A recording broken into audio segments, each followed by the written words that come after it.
Mr. Secretary, the numbers we showed there, 610 for Iraq and Afghanistan and enhanced North American security. 450 of that going to Iraq and 127 billion of that going to Afghanistan. Do these comport with your own constructions of what the cost has been? Let me turn it over to my comptroller. I think she has, the specific numbers. So, Tina, if you can address the specifics. Thank you, Mr. Chairman. I believe the numbers that you're using, the 610, are what CBO is recording. That includes State Department figures, I believe, and other government numbers. We would, as the Secretary said in his opening statement, our cost of war reports, again, this is for the Department of Defense only, we record $438.4 billion as having been spent, 332.6 on Iraq, 78.1 on Afghanistan, and another 27.7 for Operation Noble Eagle, which of course is our homeland defense effort. That's the Department of Defense. That's the Department Pentagon of Defense. itself. If you add in the State Department, I believe they may be including Veterans Administration expenses, incremental expenses as well. Yes, sir. All inclusive, it's a bigger number.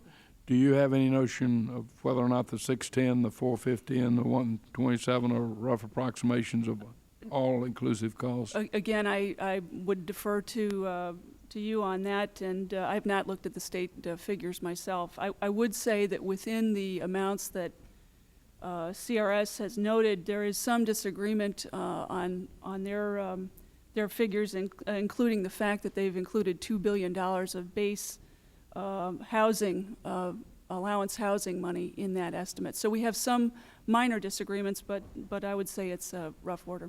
What about the surge itself, which has involved the introduction of about 10,000 additional troops, a bit over that?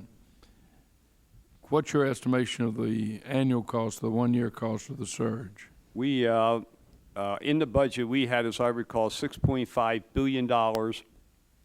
That was the cost of the surge, and that was until October 1. So we funded the surge until October 1 of this year. So that's $6.5 billion. We have no funding past October 1 for the surge, and we have no funding in the GWAT FY08. Now, I wanted to ask that question. Let me stop you, not to interrupt you, but to get this point clear, because this emerged from our last hearing as well, I believe. We have no money in the supplemental or the Department of Defense Appropriations bill for the surge beyond September 30th? That's correct. That's correct. The decision was made to fund it through September 30. We did not include any costs in the FY08 GWAT pending progress on the ground, because we did not know, one, how long the surge would last. If the surge, remember, this now goes back some period of time, Mr. Chair, when these costs were first put together. And so we did not know what the level of activity would be past October 1. So we have nothing in the budget. And at this point, frankly, we will delay providing a budget amendment, frankly, as long as we can, until we get more clarity in terms of exactly what the commitment will be in Iraq in terms of those added costs. Well, if the decision is to extend the surge for additional months, will there have to be a supplemental request on top of the supplemental still pending and the Defense Appropriations Bill? Will there have to be an additional supplemental request to pay for it?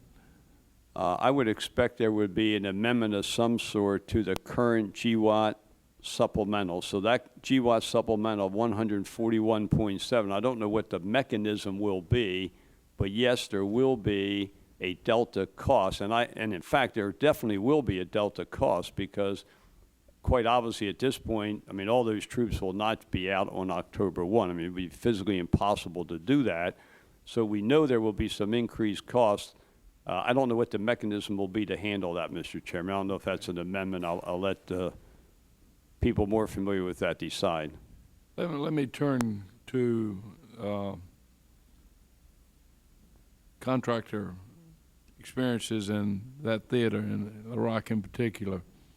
There have been all kinds of reports of projects started, budgets fully spent, projects partially completed, and the contractors seem to have been exonerated, seem to have walked away with impunity. Is that the case? We don't hear the consequences of these contractor overruns, these contractor apparent violations, breaches of contract. Are there any consequences for these contractors who don't complete jobs within the budgeted cost to which they've contracted? I would say contracts with DOD, we definitely track the contractors, and if people don't perform, if nothing else, has an effect on their next contract. So past performance is certainly a criterion awarding contracts in the future. I think each one of those you'd have to look at individually, and of course, again, I think the special IG can comment better than I can. I mean, a lot of these contracts are under extraordinarily difficult situations, and terms and conditions change, I expect, in a lot of cases just because of conditions on the ground. But, Mr. Chairman, I think it'd be better, frankly, to discuss that with the special IG, because every one of those circumstances is a different situation. One last question to you or to Secretary Jonas. We just received this morning a calculation by CBO using their model for projecting future costs of our engagement in Iraq and Afghanistan. And the projection they gave us shows that military operations between 2008 and 2017, 10-year period of time, mean an incremental outlay of probably $845 to $931 billion. For the indigenous security forces, they have, this is not the right chart. I don't think you have this yet because I think we got it this morning. You do? Okay. Chart number 18. Military operations are $845 to $931 billion. Indigenous security forces, $50 billion. Foreign aid and diplomacy, $16 billion. Veteran services, $13 billion. Obviously, there's some clear estimates there that are not firm numbers, but nevertheless, they come up with an approximation of a 10-year cost of maintaining a presence of 75,000 troops, building down to that over 5 years, and then for 5 years maintaining that level, between $924 billion and $1 trillion. Do you do any sort of forecast yourself as you look at the course that we're likely to take? Does the Pentagon turn to your shop, Secretary Jonas, or turn to you, Mr. Secretary, and say, give us your best take, your best estimate of what staying here 1 year, 5 years, and 10 years is likely to be so we can factor it into our decision making? I would say, Mr. Chairman, we don't, because that bottom line up there is an assumption. I mean, it depends on what your assumptions are. That's a long way in the future to have those assumptions and then to predict costs. So it's an extrapolation from existing cost, and we got 5 years of experience, so they're extrapolating from that, not just pulling an assumption out of the air. They're extrapolating from known costs to what future costs are likely to be at certain force levels. Well, yes, sir. I mean, that is the assumption, is those force levels, and of course that is the driver in the assumption. So when you're talking 2008 to 2017, I mean, the assumption is there's 75,000 troops, I guess, and on this assumption for that entire period of time.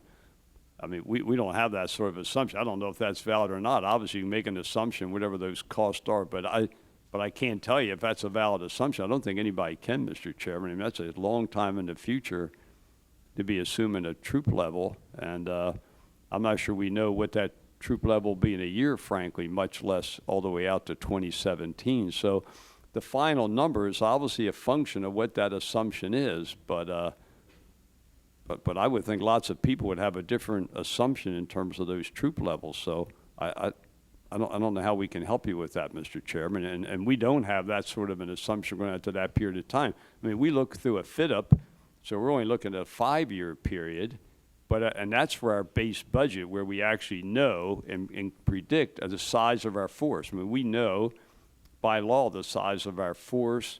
We know what our normal deployments are.